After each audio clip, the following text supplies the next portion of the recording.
ಬೆಂಗಳೂರು ತುಮಕೂರಿನ 10 ಪಥದ ರಸ್ತೆ ನಿರ್ಮಾಣ ವಿಚಾರಕ್ಕೆ ಸಂಬಂಧಿಸಿದಂತೆ ಸದ್ಯದಲ್ಲೇ ರಸ್ತೆ ಕಾಮಗಾರಿ ಆರಂಭಿಸಲಾಗುತ್ತೆ.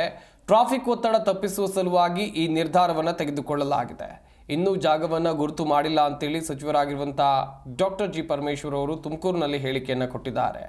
2ನೇ ವಿಮಾನ ನಿಲ್ದಾಣ ತುಮಕೂರಿನಲ್ಲಿ ಮಾಡ್ತೇವೆ ಎನ್ನುವುದಾಗಿ ಇದೇ ವೇಳೆ ಅವರು ತಿಳಿಸಿದರು. ಒಳ ಮೀಸಲಾತಿ ಬಗ್ಗೆ ಆತಂಕ ಪಡಬೇಕಾಗಿಲ್ಲ. ನಾಗಮೋಹನ್ ದಾಸ್ ವರದಿ ಅನುಷ್ಠಾನಕ್ಕೆ ಬದ್ಧ.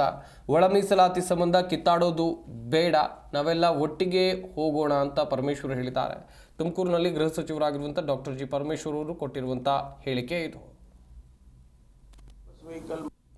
Bengaluru to Tumakuru expression of interest ಅನ್ನು ಕರೀತಾರೆ.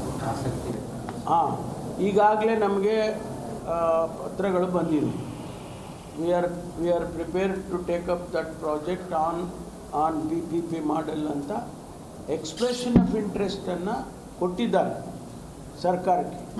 ಅದನ್ನು ಈಗ ಸ್ಟಡಿ ಮಾಡಿ ಅದನ್ನು ಕ್ಯಾಬಿನೆಟ್ ಮುಂದೆ ಇಟ್ಕೊಳ್ತಾರಾ ಅಥವಾ ಟೆಕ್ನಿಕಲ್ ಕಮಿಟಿ ಮುಂದೆ ಇಡ್ತಾರಾ, ಅದನ್ನು ಮುಂದಿನ ದಿನದಲ್ಲಿ ನೋಡಬೇಕು.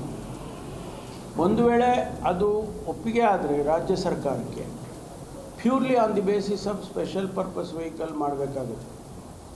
SPV ಮಾಡಿ ಅದಕ್ಕೆ ಏನು ಕ್ರೈಟೀರಿಯಾ ಮತ್ತೊಂದು ಎಲ್ಲ ಕೊಡಬೇಕಾಗುತ್ತೆ. ಅದು ರಾಜ್ಯ ಸರ್ಕಾರದ ಇತಿಮಿತಿಯಲ್ಲಿ. ಆದರೆ ಎಲ್ಲಿ ನೀವು ಮಾಡೋದು? ನ್ಯಾಷನಲ್ ಹೈವೇನಲ್ಲಿ ಮಾಡೋದು. ನ್ಯಾಷನಲ್ ಹೈವೇ ಮೀಡಿಯನ್ನಲ್ಲಿ ನೀವು ಪಿಲ್ಲರ್ಗಳೇರಿಸ್ಕೊಂಡು ಆ ಪಿಲ್ಲರ್ ಮೇಲೆ ಮೆಟ್ರೋ ತೊಗೊಂಡು ಬರಬೇಕು.